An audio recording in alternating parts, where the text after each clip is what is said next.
तलाठी भरती प्रक्रिया पुन्हा एकदा वादाच्या भोवऱ्यात सापडली असून तलाठी भरती पेपरफुटी प्रकरणी शिवसेना ठाकरे गट आक्रमक झाला असून शेकडो विद्यार्थ्यांनी नांदगाव खंडेश्वर तहसील कार्यालयात धडक देऊन संपूर्ण तलाठी भरती प्रक्रिया रद्द करून नव्याने MPSC मार्फत 3 महिन्यात पारदर्शक भरती प्रक्रिया राबवावी अशी मागणी शिवसेना ठाकरे गटाचे प्रकाश मारोटकर यांच्या नेतृत्वात विद्यार्थ्यांनी केली। तलाठी भरती प्रक्रिया ही पहिल्या दिवसापासूनच संशयाच्या भोवऱ्यात होती। या तलाठी भरती पेपरफुटी प्रकरणात गुन्हे सुद्धा दाखल आहेत आणि आता तलाठी भरती परीक्षेचा निकाल जाहीर झाल्यानंतर गुन्ह्यांमध्ये विसंगती आहे।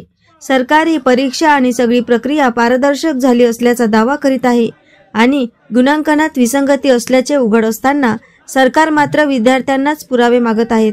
सदर भरती प्रक्रियेची सखोल चौकशी करून या भरती प्रक्रिया रद्द करून या भरती प्रक्रियेतील मास्टरमाइंड शोधून त्यांच्यावर कठोर कारवाई करावी व तात्काळ MPSC मार्फत नव्याने तलाठी भरती प्रक्रिया राबवावी अशी मागणी विद्यार्थ्यांनी सरकार विरोधात तहसील कार्यालयावर धडक मोर्चा काढून केली। यावेळी शिंदे फडणवीस सरकार विरोधात जोरदार घोषणाबाजी करत भरती प्रक्रियेत घोळ करून सरकार विद्यार्थ्यांच्या आयुष्याशी खेळ खेळत असल्याचा आरोप विद्यार्थ्यांनी करून पारदर्शक शब्दाला लाजवतील असा कारभार सध्या सरकारचा सुरू आहे। यावेळी शेकडो विद्यार्थी या मोर्चात सहभागी झाले होते।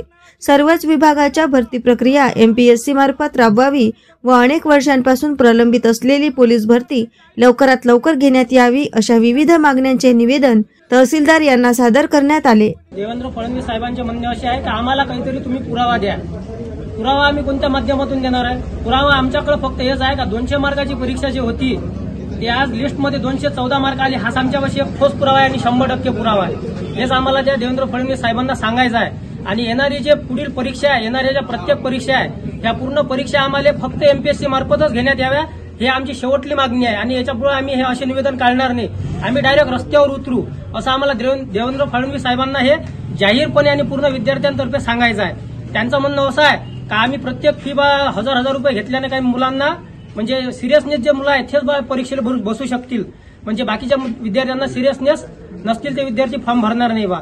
सिरियसनेस देवेंद्र फडणवीस साहेबांना माझं म्हणणं हेच आहे का सिरियसनेस तसं येत नाही, कारण की सिरियसनेस तेव्हा येते जेव्हा एखादा गरीब घरचा मुलगा त्याला 100-200 रुपये रोजानं कामाला जाऊन ते 1000 रुपये फी भरावी लागते, तेव्हा त्यांना तशीच खरीच त्याला सिरियसनेस येते। हे सांगायचं आम्हाला गरज नाही असं मला देवेंद्र फडणवीस साहेबांना सांगायचं आहे। आणि किती सिरियसनेस जर आम्ही आणलं अभ्यासातनी आणि परीक्षेतनी, जर तुम्ही TCS कंपनी मार्फत किंवा IBS कंपनी मार्फत जर असे घोटाळे करत असाल तर आमच्यावाल्या एवढ्या मेहनतीचा आणि एवढ्या कष्टाचा फायदा काय? यावेळी शिवसेनेचे प्रकाश मारोटकर, अक्षय राणे, चेतन धवने, मनोज ढोके, अक्षय हिवराळे, शुभम रावेकर, पवन शिरभाते, महात्मा ज्योतिबा फुले अभ्यासिकेचे शुभम मोकडेकर, स्वप्ने सुरोशे, ऋषिकेश मारोटकर, स्वराज्य अभिसिकेचे राहुल हजारे, प्रतीक कोल्हे, ज्ञानगंगा अभ्यासिकेचे रामेश्वर हजारे, पवन गोंडाने, डॉक्टर पंजाबराव देशमुख अभ्यासिकेचे सागर वेरुळकर, गौरव शेबे, उषा तरोने, मृणाली चिंचुलकर, प्रतीक्षा इंगोले इत्यादी स्पर्धा परीक्षेचा अभ्यास करणारे विद्यार्थी उपस्थित होते। AS न्यूज महाराष्ट्र करिता शिवनी रसुलापूर येथून प्रतिनिधी मिलिंद कडू।